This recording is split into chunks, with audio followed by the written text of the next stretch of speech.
Hello everyone, welcome to my channel. I'm Ogbu Omenka. Today I'll be discussing with you the derivation of wave function, that is the schrödinger equations.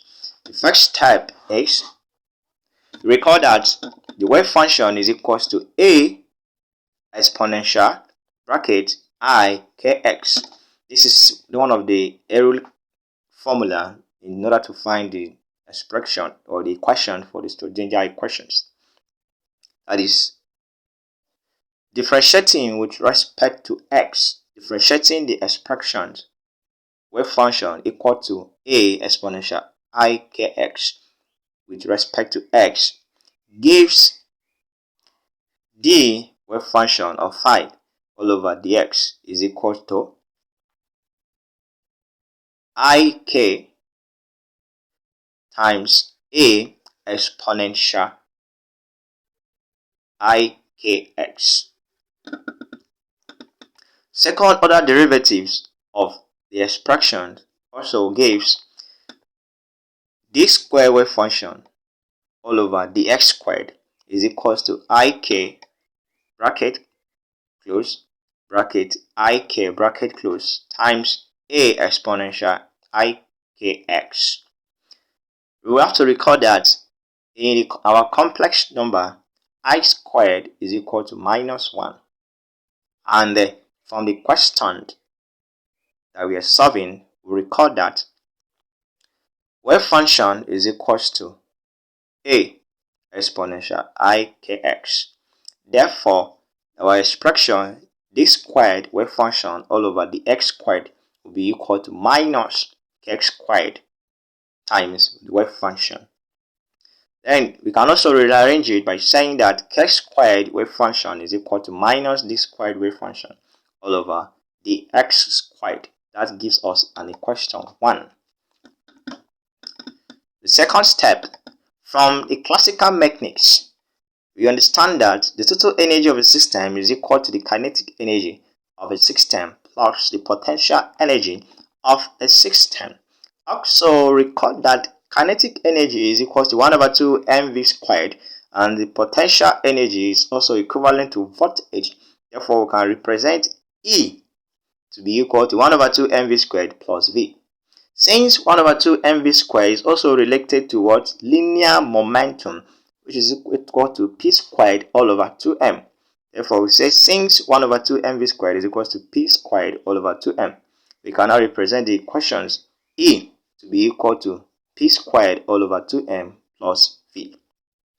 Also, recall that E is equals to hf, where h is the Planck's constant and f is the frequency. They are related, that is, energy and frequency are related with the expression E is equals to hf. Then multiply both the numerator and the denominator by 2 pi. We can rearrange it to have it to be h all over 2 pi times 2 pi f. And recall that w is equals to 2 pi f and h chord is equal to h all over 2 pi. Substituting it or replacing that with the above equation, we can have it to be replacing it all in this equation. We'll have it to be E is equals to h cos w. Then also from the broad equations, we have it to be linear momentum is equals to linear momentum p is equals to h all over the wavelength lambda. And multiplying the numerator and the denominator, that is h times 2 pi all over lambda times 2 pi. Then rearranging it, we can have it to be h all over 2 pi times 2 pi all over lambda, where k, which is the wave number, is equal to 2 pi all over lambda. Therefore, we have our linear momentum to be equal to P is equal to h cos k.